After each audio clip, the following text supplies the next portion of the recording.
Assalamualaikum warahmatullahi wabarakatuh. Perkenalkan, nama saya Alka Kudia Rahman dari kelompok P7 kelas B dengan nomor hadir 4. Assalamualaikum warahmatullahi wabarakatuh. Perkenalkan, nama saya Latifah Firdausa, nomor hadir 19. Di sini saya akan mempresentasikan tentang kasus yaitu krisis Traveloka di masa pandemi. Latar belakang. Hanya sebagian kecil resiko reputasi yang telah diprediksi dan dinilai kemudian dapat sepenuhnya dicegah. Dalam hal ini, ada dua insiden yang harus diketahui, yaitu insiden internal dan eksternal. Di mana insiden eksternal ini diakibatkan oleh dua faktor, yaitu kinerja yang buruk dan keputusan yang buruk. Dengan mengingat hal ini, bab tentang pencegahan risiko reputasi ini mencakup arsitektur dan proses risiko reputasi. Ini adalah intervensi yang keras atau rasional, di mana struktur dan kontrol dalam sebuah organisasi yang memastikan lensa reputasi diterapkan pada keputusan dan strategi yang utama. Lalu yang kedua, ada kesadaran reputasi, kepemimpinan, dan pelatihan. Ini yang disebut intervensi yang lembut untuk mendorong sikap dan perilaku yang tepat yang diperlukan dalam sebuah organisasi untuk menerapkan proses risiko reputasi dan bekerja dengan standar yang tinggi. Lalu yang ketiga yaitu kewarganegaraan perusahaan. Karena perusahaan baik cenderung mengelola reputasi lebih baik daripada yang buruk. Bagian ini juga melihat kewarganegaraan sebagai konsep yang jika dipahami dan diterapkan dengan benar dapat membantu menciptakan lingkungan di mana risiko reputasi secara teori dapat dicegah. Kasus yang diangkat dalam paper ini adalah krisis yang dialami oleh Traveloka di masa pandemi COVID-19. Traveloka merupakan bisnis digital yang menyediakan layanan perjalanan atau travel yang didirikan oleh Ferry Unardi. Selain menyediakan tiket pesawat dan tiket kereta, yang mana Traveloka bekerja sama langsung dengan maskapai resmi. Traveloka juga menyediakan layanan pemesanan hotel, bis, tempat-tempat wisata. Bahkan Traveloka juga menyediakan layanan informasi tentang kuliner, hiburan, dan yang lainnya. Adanya masa pandemi COVID-19 mendorong pemerintah untuk melakukan beberapa cara guna menekan angka penularan COVID-19, di antaranya dengan menerapkan PSBB atau pembatasan sosial berskala besar. Dengan adanya PSBB tersebut, masyarakat diimbau untuk melakukan segala aktivitas dari rumah, seperti bekerja, beribadah, dan sekolah. Pemerintah pun melarang masyarakat untuk bepergian, terlebih liburan atau berwisata. Hal ini berdampak pada Traveloka karena tempat wisata banyak yang ditutup sehingga jumlah wisatawan sangat menurun. Tingkat hunian hotel juga menurun ke level terendah. Mitra aktivitas lifestyle ke domestik maupun regional, serta restoran bahkan harus menutup operasional bisnis untuk sementara waktu karena pandemi COVID-19. Dikutip dari Kompas.com yang melansir dari Nikkei Asia Review, perusahaan Traveloka dikabarkan memberhentikan sebagian besar stafnya yang terdiri dari 100 orang atau 10% karyawan di startup ini. Sementara karyawan yang masih bekerja mendapatkan separuh dari gaji reguler mereka. Itu kita ke bab 2 pembahasan, di mana di 2.1 yaitu ada kaitan perspektif manajemen krisis, SWOT, dan kasus yang diangkat. Pada subbab pertama itu mencegah resiko reputasi. Dalam kasus ini yaitu Traveloka, di mana terjadi risiko reputasi dari masalah eksternal yaitu adanya pandemi COVID-19 yang membuat kemerosotan bisnis terparah sepanjang sejarah. Tak hanya itu, para mitra Traveloka pun juga terkena dampaknya, mulai dari akomodasi transport, aktivitas, dan restoran juga mengalami masalah yang berat di bisnisnya. Untuk transportasi, permintaan konsumen menurun drastis, sementara permintaan untuk refund malah melonjak secara signifikan. Lalu hotel mengalami tingkat hunian terendah yang pernah ada. Para mitra aktivitas lifestyle di domestik maupun regional dan mitra restoran harus menutup operasional bisnisnya untuk sementara waktu karena tingginya tingkat ketidakpastian di situasi krisis ini. Nah, dalam analisis SWOT hal ini merupakan bagian dari weakness atau kelemahan, di mana Traveloka yang sedang mengalami kemerosotan bisnisnya di kala pandemi. Kemudian di subbab selanjutnya yaitu arsitektur risiko reputasi intervensi keras. Nah, berkaitan dengan kasus ini, maka Traveloka berhasil dalam mengatur dan mengatasi arsitektur risiko reputasinya. Dilihat dari bagaimana bentuk kepercayaan yang tinggi akan kegigihan dan resistensi Traveloka, serta keberlangsungan industri perjalanan dan pariwisata regional, sebuah institusi keuangan global juga baru-baru ini memimpin putaran pendanaan terbaru sejumlah 250 juta US dollar untuk Traveloka, yang juga mendapatkan partisipasi dari investor-investor Traveloka saat ini. Ditambah dengan tim manajemen yang telah melakukan berbagai upaya sulit namun harus dilakukan, termasuk restrukturisasi dan optimalisasi untuk meminimalisir risiko keuangan yang timbul. Nah, dalam analisis SWOT ini termasuk dalam bagian WO atau Weakness Opportunity, di mana Traveloka dapat memanfaatkan kelemahan yang ada untuk mengambil peluang sebesar-besarnya dengan cara mereka yang terus berinisiatif dan berinovasi untuk memenuhi perubahan kebutuhan konsumen. Seperti salah satunya ada layanan COVID-19 test yang digabungkan dengan tiket pesawat, pemesanan voucher hotel dengan periode inap yang fleksibel melalui Buy Now Stay Later, program online experience yang menampilkan host ternama, program livestream Traveloka Lifestyle Flash Sale, serta kampanye Traveloka Clean yang memungkinkan pengguna untuk melakukan pemesanan melalui Traveloka dengan lebih tenang dan aman. Selanjutnya, pada kaitan antara perspektif manajemen krisis, SWOT dengan kasus yang diangkat pada subbab 2.1.3 yang berisi tentang perubahan perilaku melalui intervensi lunak. Pembahasan resiko reputasi telah dimulai di fungsi komunikasi melalui perwakilan fungsional di tim proyek dan meningkat ke komite pengarah proyek yang mengundang pandangan dari orang lain. Tim melakukan penilaian resiko reputasi penuh, menyusun strategi mitigasi resiko, dan melakukan latihan krisis untuk memastikan apakah siap untuk yang terburuk. Yang penting diakui bahwa ini bukanlah reputasi zero-sum game, ada risiko yang terkait dengan keputusan tidak jalan karena beberapa pemangku kepentingan, khususnya pemegang saham, akan merasakan kelemahan dan ketakutan pada saat perusahaan perlu menunjukkan inovasi dan investasi. Dibingkai secara positif, ada reputasi terbalik dalam melanjutkan usaha patungan.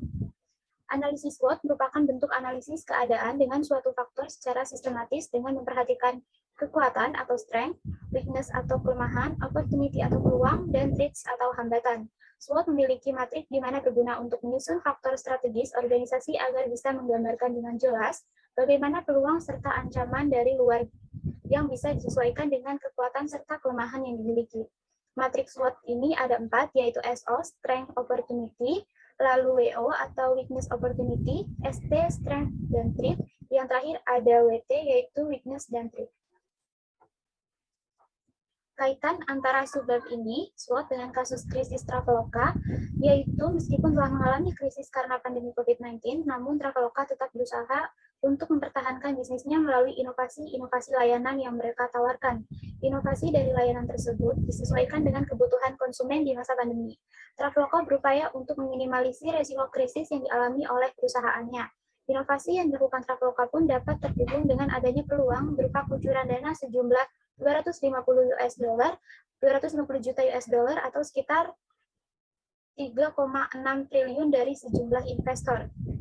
Dana segar tersebut salah satunya diperoleh dari investor sebelumnya, EB Growth, dan investor lain yang memberikan kucuran dana kepada Traveloka ialah Global Founders Capital, East Ventures, dan Expedia Inc.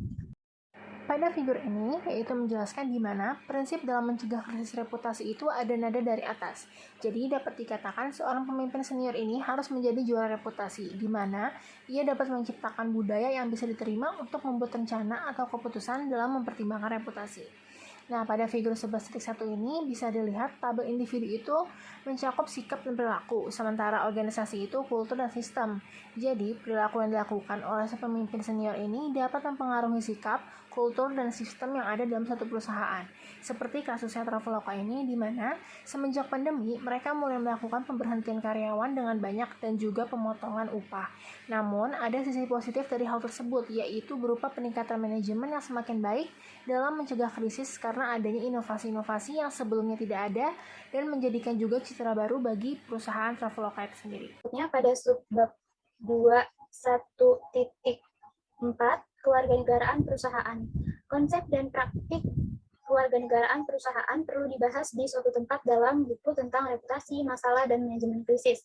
Memang kewarganegaraan korporat sangat mendasar bagi keberhasilan pengelolaan risiko reputasi sehingga dapat dicakup di hampir semua bagian. Sedangkan CSR atau Corporate Social Responsibility membuat narasi menjadi bisnis yang baik terdengar seperti tugas kewarganegaraan perusahaan dibingkai lebih positif dan menggambarkan lebih akurat posisi yang diinginkan perusahaan di masyarakat luas. Perusahaan yang baik harus berperilaku seperti warga negara yang baik. Mereka harus memikirkan dan peka terhadap kebutuhan masyarakat yang lebih luas serta kebutuhan mereka sendiri. Mereka pun harus menghormati pendapat orang lain. Analisis SWOT merupakan bentuk analisis keadaan dengan suatu faktor secara sistematis dengan memperhatikan strength atau kekuatan, weakness atau kelemahan, opportunity atau peluang, dan threats atau hambatan. SWOT memiliki matriks di mana berguna untuk menyusun faktor strategis organisasi agar bisa menggambarkan dengan jelas bagaimana peluang serta ancaman dari luar bisa disesuaikan dengan kekuatan serta kelemahan yang dimiliki. Matriks SWOT ini ada 4, ada SO, Strength, Opportunity, yang memanfaatkan seluruh kekuatan serta peluang untuk mengambil segala hal yang memungkinkan untuk organisasi. Yang kedua ada Weakness Opportunity, yang menetapkan strategi berdasarkan pemanfaatan peluang yang ada dengan cara meminimalkan kelemahan dalam organisasi. Yang ketiga ada Strength dan Threat, yang ditetapkan berdasarkan kekuatan yang dimiliki organisasi untuk mengatasi ancaman yang ada. Dan yang terakhir Weakness Threat diterapkan ke dalam bentuk kegiatan yang bersifat defensif dan berusaha meminimalkan kelemahan yang ada serta menghindari ancaman. Kaitan antara subbab ini SWOT dengan kasus krisis Traveloka terdapat pada adanya paket donasi mulai dari 11.000 hingga 27.000 per porsi untuk mendukung mitra restoran Traveloka Eats pada bulan Mei tahun 2020. Lalu perusahaan menyediakan layanan uji tes risiko tertular COVID-19 di 44 kota pada Juni 2020. Sebulan kemudian, Traveloka menyediakan jasa tes cepat atau rapid test risiko tertular virus corona di Bandara Soekarno-Hatta. Untuk dapat terbang menggunakan pesawat, calon penumpang memang harus memiliki surat keterangan bebas COVID-19 berdasarkan hasil rapid test maupun PCR. Selain itu, Traveloka juga menggandeng pemerintah Kabupaten Banyuwangi untuk mendigitalisasi pemasaran produk pariwisata pada akhir Juli. Lalu, Traveloka menggait 8 maskapai penerbangan yang memungkinkan pengguna mengubah jadwal penerbangan berkali-kali tanpa dikenakan biaya tambahan. Perusahaan yang digait oleh Traveloka yaitu Garuda Indonesia, All Nippon Airways, Cathay Pacific, Singapore Airlines, Scoot, Jetstar, Japan Airlines, dan American Airlines. Yang mana program-program yang dilakukan oleh Traveloka juga memikirkan dan menyesuaikan dengan kebutuhan masyarakat luas. Selanjutnya, perspektif kasus. Setelah membaca dan memahami kasus krisis yang dialami Traveloka pada masa pandemi, hal ini memang sangat berdampak terhadap kelangsungan perusahaan tersebut. Karena pemesanan tiket liburan berkurang, namun permintaan akan mengembalikan dana atau refund meningkat. Akibatnya, Traveloka harus memberhentikan stafnya dan membayar staf aktif mereka dengan separuh gaji. Meski Traveloka mengalami krisis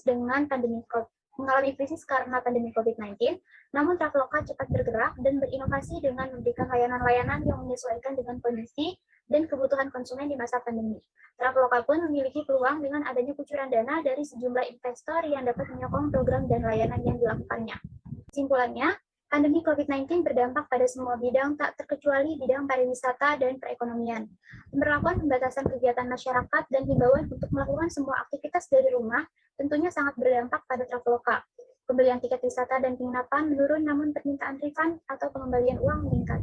Traveloka sampai harus memberhentikan 10% karyawannya dan membayar karyawan aktif mereka separuh gaji. Namun, Traveloka terus berupaya mengatasi krisis ini dengan beragam cara seperti melakukan inovasi pada layanan-layanannya yang menyesuaikan dengan kebutuhan konsumen di masa pandemi. Traveloka pun menggandeng pemerintah Banyuwangi untuk mendigitalisasi pemasaran produk pariwisata pada akhir Juli, serta menggandeng 8 maskapai penerbangan yang memungkinkan pengguna mengubah jadwal penerbangan berkali-kali tanpa dikenakan biaya tambahan. Meskipun mengalami krisis di masa pandemi, Traveloka tetap berupaya untuk mempertahankan bisnisnya. Traveloka pun memiliki faktor pendukung dengan adanya kucuran dana dari sejumlah investor. Dan yang terakhir ada saran dari kami setelah mengerjakan paper ini adalah agar Traveloka ini bisa lebih memanfaatkan aspek arsitektur risiko reputasi, di mana bisa dilihat masih banyak bidang-bidang yang belum terlihat menjalankan tugasnya atau memberi keputusan untuk reputasi perusahaan. Hanya 1 dari 6 bidang yang disebutkan dalam penyelesaian krisisnya, yaitu bagian manajemennya saja.